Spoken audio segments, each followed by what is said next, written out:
Tempest in Teyvat, Rimuru's Elemental Odyssey by KabirSingh808. Whispers of Fate and Fortune. As Rimuru gracefully landed from the top of the hill onto the now calm Narukami Island, the remnants of the chaos were evident.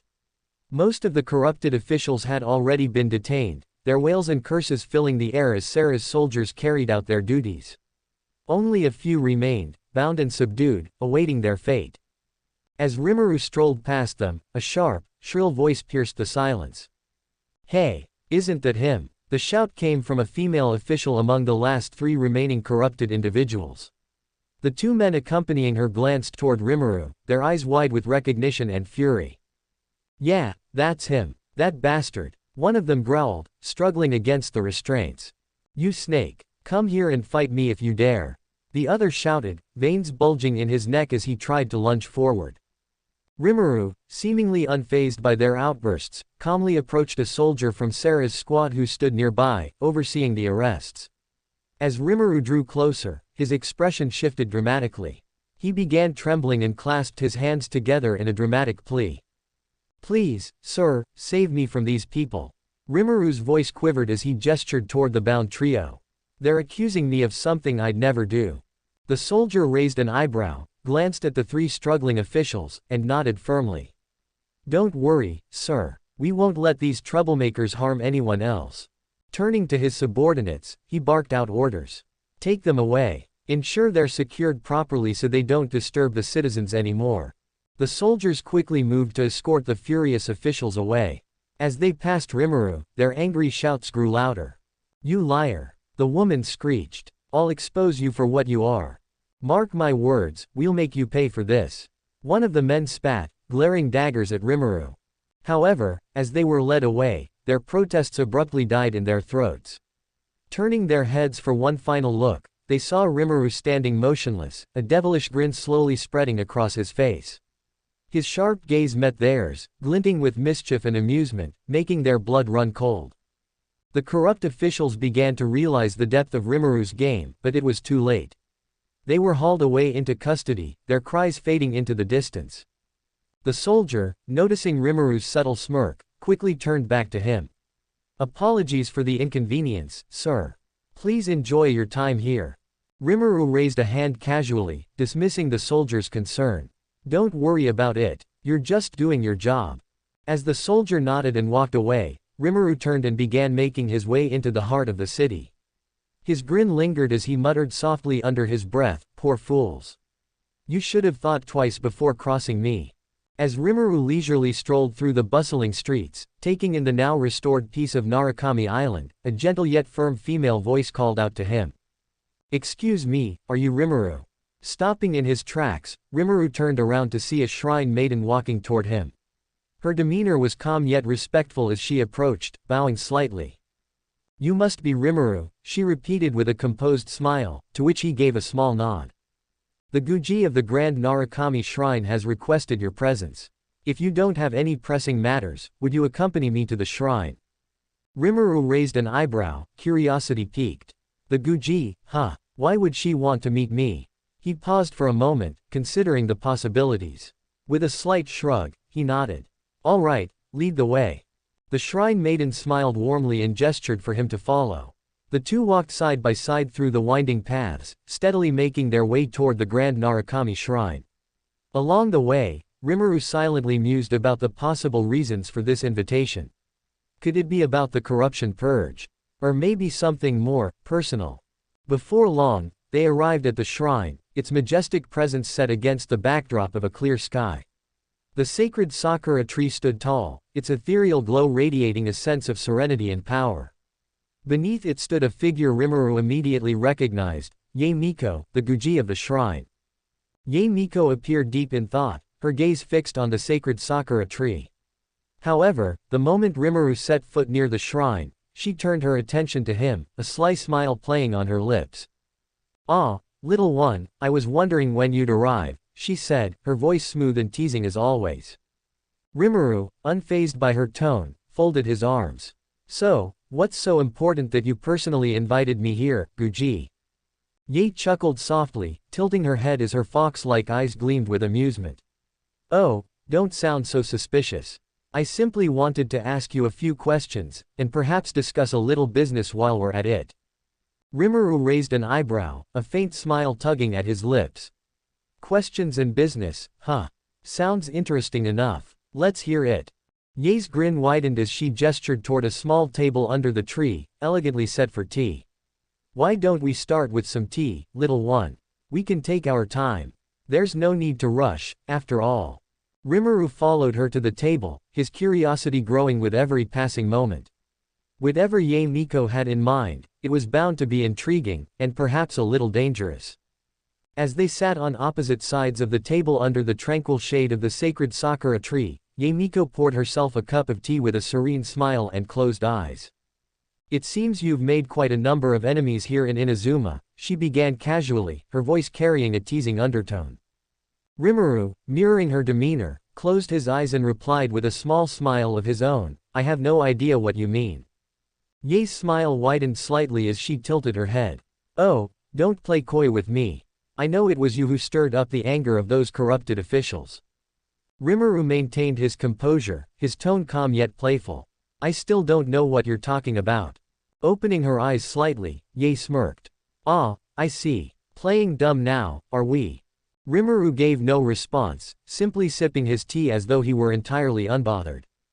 Ye leaned forward slightly, resting her chin on her hand.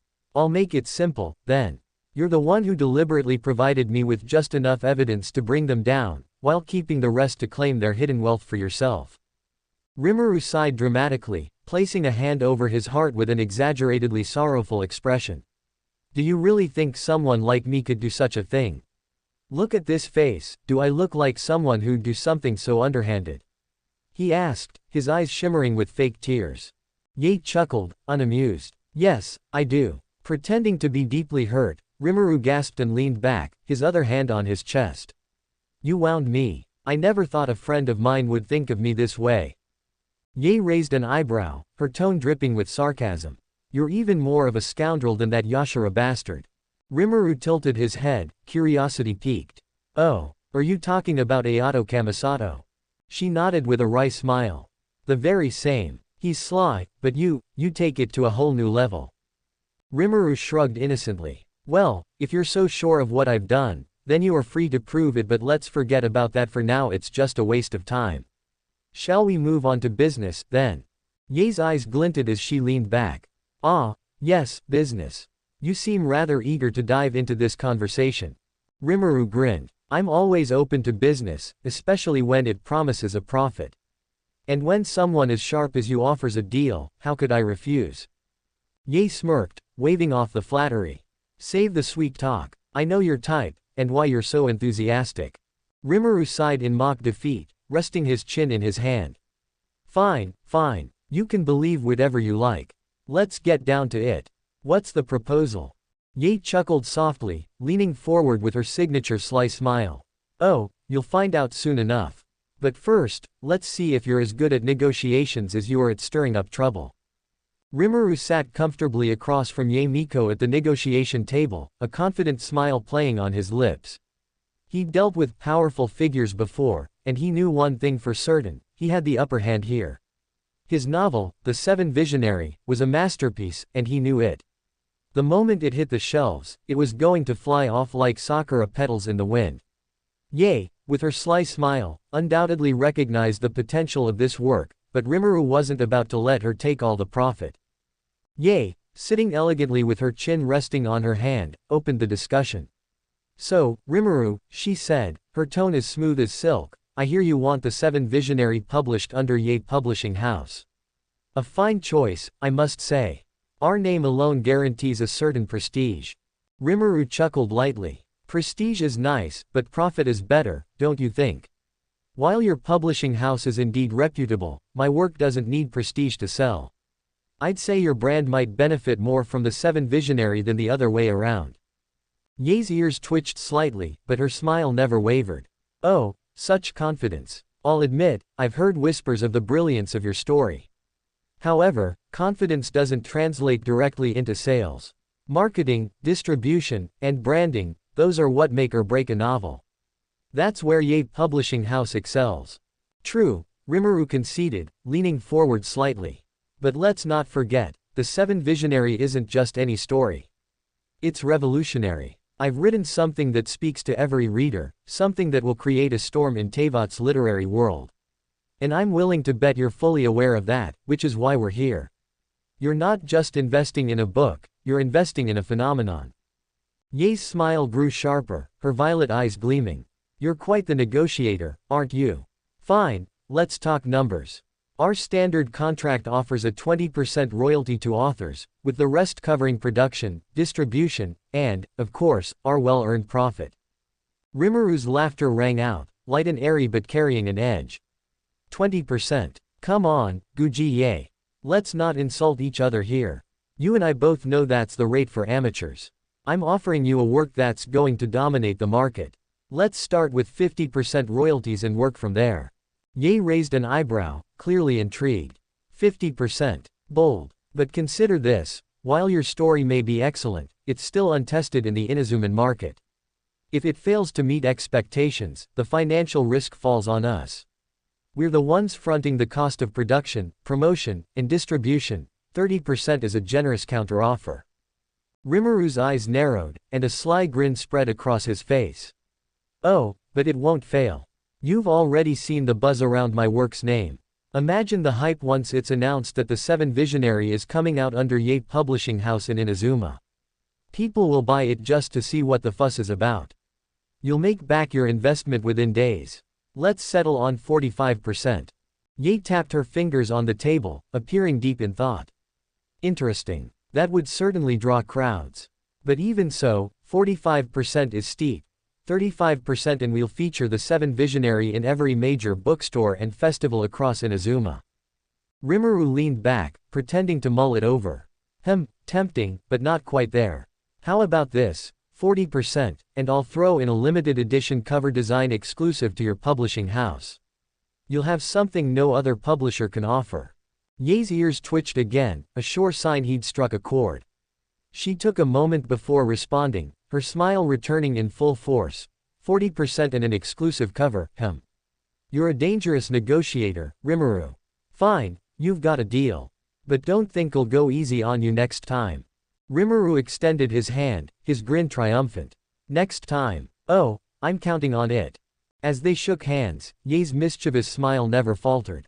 Both of them knew they'd gained something significant from this deal, and the literary world of Teyvat was about to be rocked to its core. As Rimuru leaned back in his seat, sipping his tea with a relaxed air, he asked, So, when can I expect my work to hit the market? Ye tapped the rim of her teacup thoughtfully before taking a small sip. Given our current printing schedule and the resources required, I'd say your novel should be ready for release in about a week. Rimuru nodded, a confident grin spreading across his face. A week, sounds perfect. I'll be waiting for the sales numbers to come rolling in. And don't forget, Guji, I'm looking forward to our next negotiation for the sequel. Ye chuckled, setting her teacup down with a sly smile.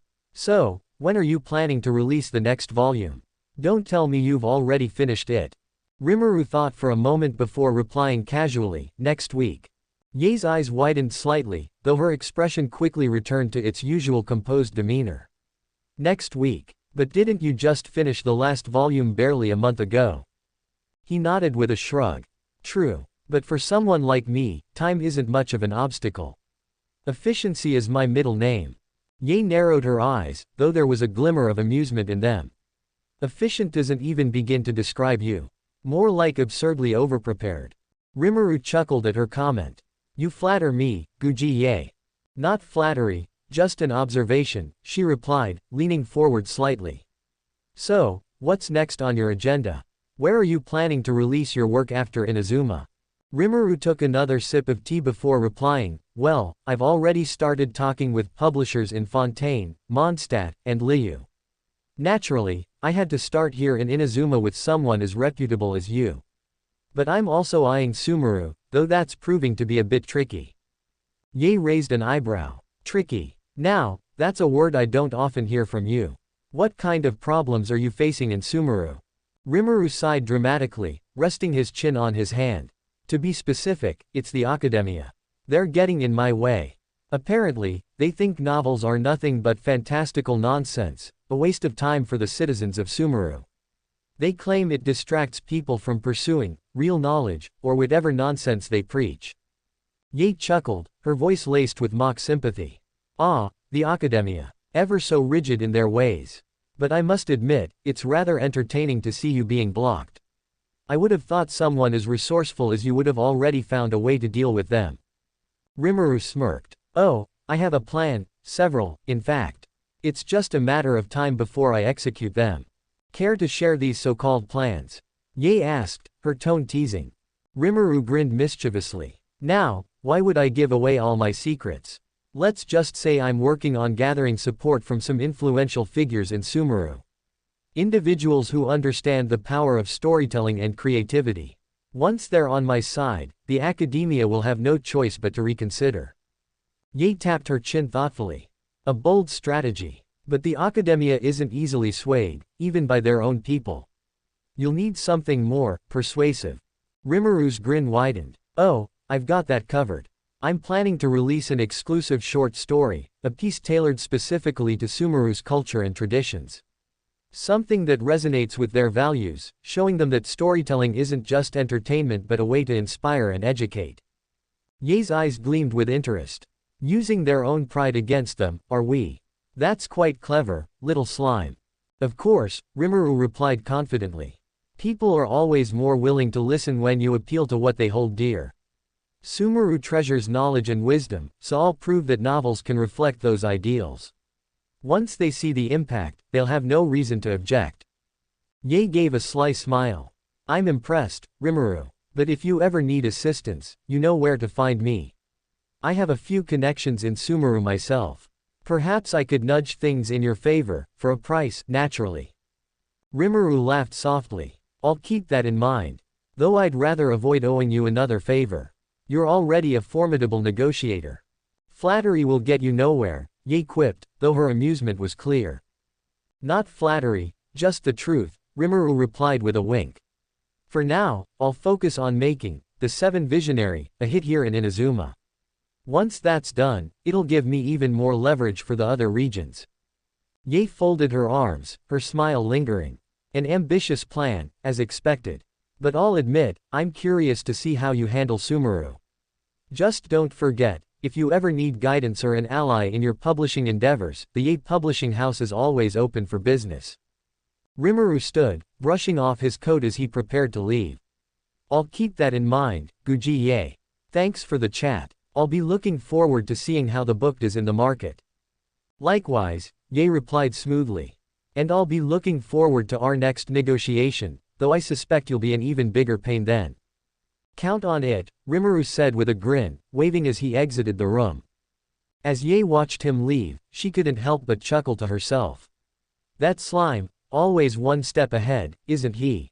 As Rimuru descended the steps of the Grand Narukami Shrine, his mind replayed the negotiation with Ye. The sly fox had left him as amused as she was impressed, but his thoughts were interrupted when his sharp senses picked up a familiar figure in the distance. Stopping abruptly, Rimuru's gaze fell on the imposing form of Kuju Sera, her sharp eyes scanning the streets with the authority of a Tengu warrior. Instinctively, he ducked behind a group of passing villagers, carefully masking his aura. Not now, he murmured to himself. The memory of his clash with the Raiden shogun surged to the forefront of his mind.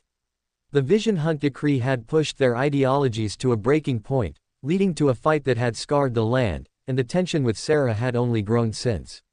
Even now, with the decree still unresolved, he knew she wouldn't hesitate to arrest him on sight. With a silent command, Rimuru teleported, his body dissolving into shimmering particles of light. The scene shifted to Fontaine, where Rimuru's consciousness reconnected with one of his clones stationed in a lavishly adorned room. As his senses stabilized, he found himself standing beside Farina, who was slumped over a desk, her head resting on her arms. Her soft, rhythmic breathing broke the otherwise quiet atmosphere, and Rimuru couldn't help but suppress a small chuckle. Gently clearing his throat, he coughed just loud enough to stir her from her slumber. Farina's eyelids fluttered open, her aquamarine gaze hazy with sleep as she lifted her head groggily. Realizing she had dozed off, her eyes widened in alarm. I wasn't sleeping, she declared, sitting upright with a jolt. She straightened her posture and coughed to compose herself. A short nap to clear one's mind is crucial for maintaining peak judgment. Rimuru sighed with an amused shake of his head. If you need to clear your mind, how about I make something for you to eat? That might help more than a nap. Farina perked up at his words, her expression instantly transforming. Her eyes sparkled with childlike excitement as she leaned forward in her chair, her face dangerously close to his. Really? You'll cook for me? Rimuru froze for a moment, caught off guard by the stars practically glowing in her eyes. Well, yes, he managed, taking a step back. But could you, calm down a bit first. Realizing how close she was to his face, Farina immediately pulled back, a faint blush spreading across her cheeks. She coughed again, this time out of embarrassment. Sorry about that. I may have gotten a little too excited. Rimuru waved it off with a smile. Don't worry about it, he said casually, though internally he was far from calm. The image of Farina's sparkling gaze in her face so close to his lingered in his mind, and he found himself flustered in a way he hadn't expected. He took a deep breath to steady himself. She really did get a little too excited, he muttered to himself, before turning back to her. So, what do you want to eat? Farina tilted her head in thought, tapping her chin as she considered her options. After a brief moment of deliberation, she stood up with newfound determination. Cake. The best cake you can make. Rimuru chuckled, nodding at her enthusiastic choice. All right then, follow me.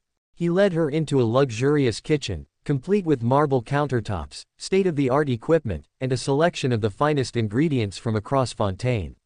Farina's eyes sparkled again as she looked around, clearly impressed. Rimuru rolled up his sleeves and got to work, selecting ingredients with practiced precision. As he whisked and mixed, Farina hovered nearby, peering over his shoulder with curiosity. You seem oddly skilled at this, she commented. I didn't expect someone like you to be such a good cook. Rimuru smirked without turning around. There's a lot you don't know about me, Miss Farina. Cooking is just one of the many talents I've picked up over the years. Farina crossed her arms and huffed playfully. Well, it better be good. I'm expecting nothing less than perfection. Perfection, huh? Rimuru said, glancing back at her with a grin. Guess I'll just have to exceed your expectations, then. As the aroma of freshly baked cake began to fill the room, Farina's excitement grew. She leaned closer again, watching as Rimuru put the final touches on the dessert. When he presented the finished cake, a decadent creation adorned with delicate frosting and fruit, Farina's eyes widened in awe. Well, what do you think? Rimuru asked, holding back a smirk. Farina didn't respond immediately. Instead, she picked up a fork and took a bite. Her expression melted into pure bliss as she savored the flavor. This is amazing, she exclaimed, her earlier composure forgotten. Rimuru chuckled. Glad you like it. Maybe next time, I'll teach you how to make it yourself. Farina pouted. Why would I need to learn when I have you to make it for me? Rimuru raised an eyebrow, smirking. Careful, Miss Farina. Keep talking like that, and I might start charging you. The urchin gave him a playful glare before breaking into laughter, the sound light and carefree. For a moment, the tension of their respective responsibilities faded, replaced by the warmth of shared company. As Farina relished the last bite of her cake, a knock echoed on the kitchen door. Rimuru, sensing the interruption, placed his utensils down and moved to answer it. Opening the door, he was greeted by a man clad in the Fontaine Guard's uniform, his posture stiff and professional. Is Miss Farina here? The man asked, his voice low but firm. Rimuru tilted his head slightly. She is. Is something wrong? The man hesitated briefly before replying, I have some important information to relay to her. Let me ask her first, Rimuru said, stepping back inside. He approached Farina, who was busy dabbing her lips delicately with a napkin. Miss Farina, he said, catching her attention, there's a Fontaine Guard here. He says he has information to share with you. Farina's expression shifted instantly, her light-hearted demeanor replaced with seriousness. She quickly stood, brushing her dress and setting her plate aside. I'll see him now, she said, walking past Rimuru to meet the man. The guard straightened as Farina approached, bowing respectfully before leading her out of the kitchen. Rimuru followed a few steps behind them, curiosity brewing in his mind. As they reached the meeting room, Farina paused at the entrance, turning to Rimuru with a stern expression. "Wait here for me," she instructed, her tone leaving no room for argument. Rimuru frowned slightly. "Are you sure you don't need me in there?" Farina smiled faintly, though there was an air of formality in her demeanor. "Ah, I'll handle it myself." With that, she stepped inside, the door closing behind her. Rimuru, however, wasn't one to be completely left out. With a subtle flick of his fingers, he summoned a bug-like clone, small enough to go unnoticed. The tiny creature slipped into the room through a crack near the floor, positioning itself to listen. Through the clone, Rimuru observed as Farina sat gracefully on a plush sofa, facing 5 individuals, 3 men and 2 women, all dressed in formal fontaine attire. Farina crossed her legs elegantly, her gaze sweeping over the group. "So, did any of you find anything?" she asked, her voice calm but laced with expectation. One of the men stepped forward, bowing slightly. "No, Lady Farina. We are still investigating but have made no progress." Her eyes shifted to one of the women, who shook her head regretfully. "The same goes for my department. We're doing everything we can, but the prophecy remains, resilient to our efforts." Farina's expression hardened, a flicker of frustration passing through her usually composed features. "Then continue your research," she said firmly. "I want immediate updates the moment you discover anything that can help us bypass it." The room fell silent for a moment as her words settled over the group. The attendees nodded solemnly before offering their assurances and departing, one by one. Farina stood as well, smoothing her dress and stepping out of the room, her expression unreadable. Rimuru dissolved his bug clone discreetly as she approached him. Her composure returned, and she offered him a small smile. "Sorry to keep you waiting," she said. Rimuru waved a hand dismissively. "Don't worry about it. It's not a big deal." The two began walking back toward Farina's office, the mood between them calm but slightly heavy with unspoken thoughts. As they reached her office, Farina sat behind her ornate desk, fingers drumming softly on its surface. Rimuru stood beside her, hands casually tucked into his pockets, watching her with quiet curiosity. He couldn't help but wonder about the prophecy she seemed so determined to prevent. Rimuru, standing by Farina's side, observed her closely as she stared out of the window, her fingers now lightly tapping the surface of the desk. Her expression, though composed, carried a weight that even her usual theatrics couldn't mask. Sensing her inner turmoil, he decided to speak. "Is something on your mind, Miss Farina?" he asked softly, tilting his head slightly. Farina blinked, snapping out of her thoughts. She straightened in her chair and waved a dismissive hand, her usual prideful air slipping back into place. "Nothing," she replied, her tone sharp yet unconvincing. Rimuru raised an eyebrow, his sharp senses easily picking up on her deflection. Though she tried to deny it, it was clear to him that her mind was preoccupied, likely circling back to the prophecy and how to stop it. He let out a small sigh internally, thinking, so even with Focalers herself working on this, Farina refuses to rest. She's still determined to find a way to bypass the prophecy entirely. Rimuru's thoughts drifted momentarily to Focalers' plan. He knew exactly what the Archon of Justice was trying to accomplish, and while it seemed like an inevitable course of action, it was one he couldn't accept. Not with the risks involved. His gaze softened slightly as he looked at Farina. "You're persistent, I'll give you that," he thought, recalling her determination to solve this matter herself. "But no matter how determined you are, it won't change the prophecy, or what's at stake if it comes to pass." Rimuru, however, wasn't one to sit idly by. He had his own plan, a calculated strategy that he intended to execute when the time was right. Unlike Focalers' approach, Rimuru's plan revolved around ensuring that no one, not even the Archon herself, would have to pay the ultimate price. Rimuru stood silently to Farina's right, his sharp gaze resting on her as she appeared lost in thought once again. Her fingers tapped the armrest rhythmically, her eyes distant yet flickering with determination. Breaking the quiet, Rimuru finally spoke. "Are you thinking about the prophecy?" he asked casually, his voice soft but probing. Farina visibly flinched, a slight jump in her seat betraying her otherwise composed demeanor. Her thoughts spun in rapid succession. "Wait, how does he know that? Don't tell me, is he keeping an eye on everything I do?" Her mind buzzed with paranoia as she turned slightly to glance at Rimuru, who stood calmly at her side, an unreadable expression on his face. Trying to mask her surprise, Farina straightened her posture, crossing her arms in a show of confidence. "Why do you think I'm thinking about it?" she asked, feigning nonchalance. Her tone carried an air of casual dismissal, but the slight edge in her voice betrayed her unease. Rimuru, ever perceptive, sighed lightly. "Even though you're trying to hide it, for me, it doesn't matter. Your face tells me everything," he said with a knowing look, folding his arms as he shifted his weight slightly. Farina's eyes widened for just a fraction of a second before narrowing defensively. She stood up abruptly, turning to face him fully. "Well, you're wrong," she declared, her voice ringing with a mix of pride and defiance. "I already have everything under control. You don't need to worry about it. I, Farina, the Hydro Archon, will protect my people no matter what." Her words echoed in the room, filled with conviction yet tinged with desperation. Rimuru watched her with a calm expression, his thoughts carefully guarded.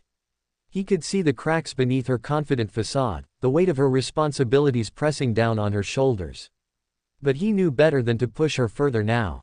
Sighing softly to himself, he closed his eyes for a moment before speaking. "Well, if you say so, then I won't ask anything further," he replied, his tone gentle yet filled with subtle understanding. Farina, now back in her chair, tried to maintain her composed demeanor, though her mind was racing. That was so close. How did he know I was thinking about the prophecy? Is he a mind reader or something? She thought, her fingers tapping anxiously on the desk. Meanwhile, Rimuru silently observed her. Her calm exterior couldn't fool him, not with how transparent her emotions were to someone with his level of perception. But he respected her pride and choice to bear the burden alone, at least for now. She's stubborn, that's for sure, he thought, a faint smirk tugging at his lips. As Farina's mind continued to race with questions and strategies, Rimuru stepped back slightly, giving her space to process. For someone so concerned with protecting her people, she carries so much on her own shoulders, he mused internally. As the night descended upon Fontaine, the city lights shimmered across the waterways, casting a serene glow over its iconic buildings. Rimuru and Farina strolled leisurely through the streets after finishing their dinner. The gentle murmur of the city filled the air, accompanied by the occasional ripple of water. Farina walked with her hands clasped behind her back, her gaze wandering aimlessly over the familiar streets. "Ah," she sighed, kicking at a loose pebble on the ground. "It's so boring to look at the same buildings over and over again. Don't you think we could go outside the city for once? A little adventure, perhaps?" Rimuru glanced at her, his expression calm but knowing. "Well, considering you were attacked not too long ago, it's probably best to avoid going too far from the city for now," he replied, his tone practical. Farina groaned dramatically and slumped onto a nearby bench, throwing her head back to look up at the sky. The stars twinkled brightly above, their beauty slightly obscured by the soft glow of the city. "Tisk, being the Hydro Archon is so restricting sometimes," she muttered.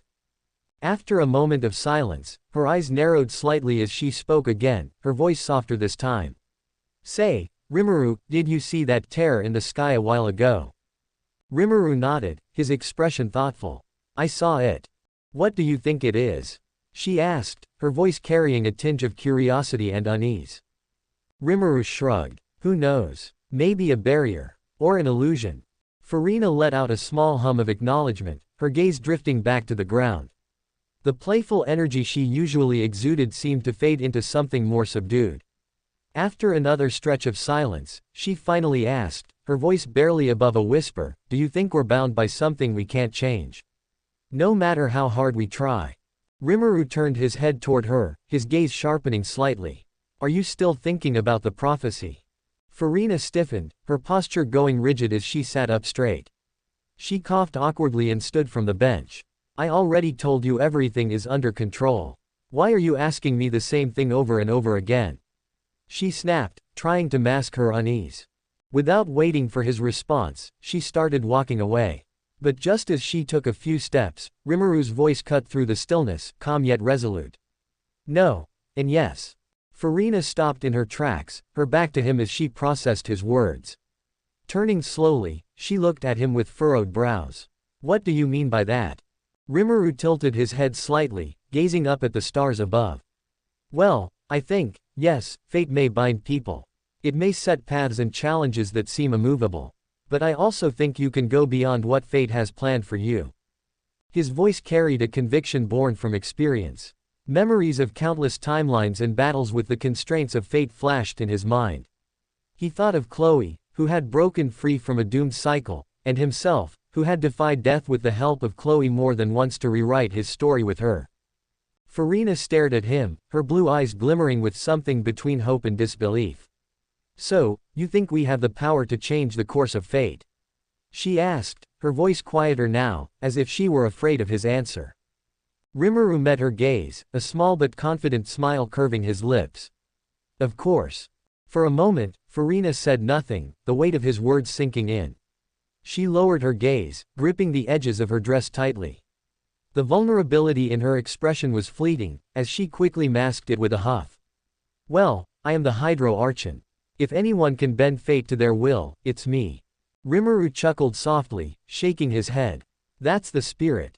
They continued walking, the soft hum of the city surrounding them once more.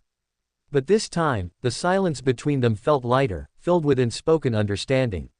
Farina didn't admit it out loud, but Rimuru's words had sparked a small ember of hope within her, a belief that perhaps, just perhaps, she could shape her destiny, no matter how impossible it seemed. As the night passed and the first rays of the sun bathed Fontaine in golden light, the city began to stir. Inside Farina's office, she sat at her desk, already drowning in a sea of documents. The room was silent save for the soft shuffle of papers as guards entered to deliver even more reports and requests for her approval. Rimuru stood dutifully at her right side, watching the steady influx of work with mild amusement. When the guards finally left, Farina let out an exaggerated sigh, leaning back in her chair. She glanced at Rimuru with a sheepish smile that felt slightly out of character for the usually confident Hydro Archon. Rimuru, she began, twiddling her thumbs slightly, can you help me with this? Rimuru blinked, momentarily taken aback. Farina had always seemed too proud to openly ask for his assistance, likely fearing it would make her appear less competent. But now, after their conversation the night before, it seemed like a small wall between them had started to come down. A soft smile formed on Rimuru's face as he thought, it seems like she's learning to trust me. He nodded and replied, consider it done. Without hesitation, he picked up the stack of documents and began sifting through them with remarkable speed. His hands moved like a blur as he read, signed, and organized each file. However, this time, he intentionally made minor mistakes, just enough to mimic Farina's handwriting convincingly. His reasoning was simple, he didn't want Nouvelette to suspect that someone else had done her work. Within no time, he stacked the finished documents neatly on the desk. All done, he said, brushing his hands off. But don't send them out today. If you submit them now, Nouvelette will definitely figure out I'm the one who helped. Wait until tomorrow. Farina nodded in agreement, visibly relieved. You're incredible, Rimuru. Strong, reliable, smart. She paused, leaning forward slightly, her eyes twinkling as a playful smile crept onto her lips. And handsome, on top of all that. Tell me, have you ever found someone you love? Rimuru froze, his eyes widening slightly in surprise as her question caught him completely off guard. Pardon? He asked, blinking as though he hadn't heard her correctly. Farina's cheeks flushed a deep pink as she realized what she had just blurted out. I mean, forget I said that. She stammered, covering her mouth with her hands in a panic. It just slipped out, I wasn't thinking. Rimuru chuckled awkwardly, scratching the back of his head. Oh, don't worry about it, he said, waving her concern away. Actually, I get that question a lot. I just wasn't expecting it from you, that's all. Farina peeked through her fingers, her embarrassment still evident. Oh, I see, she murmured, trying to recover her composure. With a more relaxed tone, Rimuru added, well, to answer your question, I don't have anyone in mind right now. However, as he said this, his thoughts betrayed him. Do I even need to get married? He wondered to himself. I'll live forever, after all, would it even make sense? Farina tilted her head slightly, studying his expression as if trying to read his mind. But before she could press further, Rimuru smoothly changed the topic, diverting the conversation back to her work. Anyway, he said with a small grin, You should be proud of yourself for asking for help today. It's a sign of a good leader, you know. Farina puffed out her chest slightly, her usual confidence returning. Of course. As the Hydro Archon, I'm always willing to make wise decisions. Rimuru chuckled softly, shaking his head. She really is something else, he thought, watching as she tried to mask her earlier flustered state. And with that, the day carried on, the awkward moment fading into the background as the two of them settled back into their respective roles. Yet, somewhere in the back of Farina's mind, the image of Rimuru's surprised face lingered, and she couldn't help but wonder, just how much did she really know about him. The room was quiet, save for the soft rustling of papers as Rimuru and Farina focused on their respective tasks. The calm was broken by a knock at the door. Farina glanced up from her desk, straightening her posture. "Come in," she called out. The door creaked open to reveal Clorinde, standing tall and composed as ever.